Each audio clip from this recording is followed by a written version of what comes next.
निगरान वफाकी काबीना के अरकान ने हल्फ उठा लिया है। सदर मुमलिकत डॉक्टर आरिफ अलवी ने अरकान से हल्फ लिया है। काबीना में 10 वजारतें और इदारे निगरान वज़ीर आज़म के मातहत रहेंगी, जबकि 19 वज़रा काबीना का हिस्सा होंगे। फरहत हुसैन और आहद चीमा का ओहदा वफाकी वज़ीर के बराबर होगा। वकार मसूद का ओहदा वज़ीर मुमलिकत के बराबर होगा। से हल्फ उठाता हूँ कि मैं खुलूस नीयत से पाकिस्तान का हामी व वफादार रहूँगा, कि बहैसियत वफाकी वज़ीर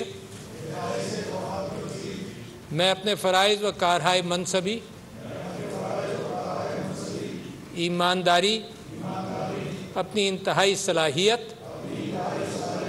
और वफादारी के साथ इस्लामी जमहूरिया पाकिस्तान के दस्तूर और क़ानून के मुताबिक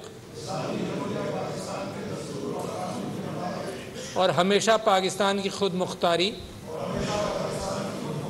सालमियत, इस्तेहकाम, यकजहती और खुशहाली की खातिर अंजाम दूंगा।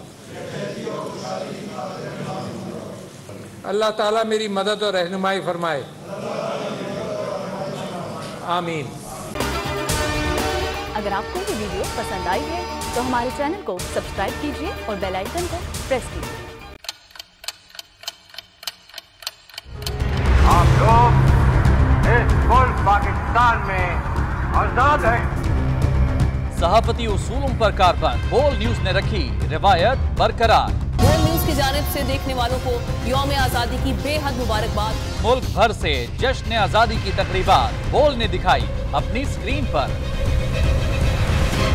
पाकिस्तान के 76वें यौम आज़ादी का जश्न बोल ने सुनाई पाकिस्तान जिंदाबाद के नारों की गूंज।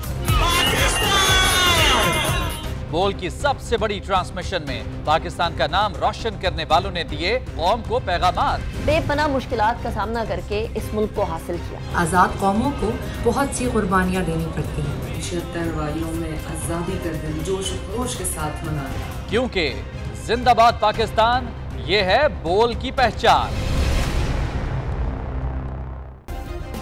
सब्सक्राइब करें और बेल दबाएं ताकि कोई खबर रह न जाए।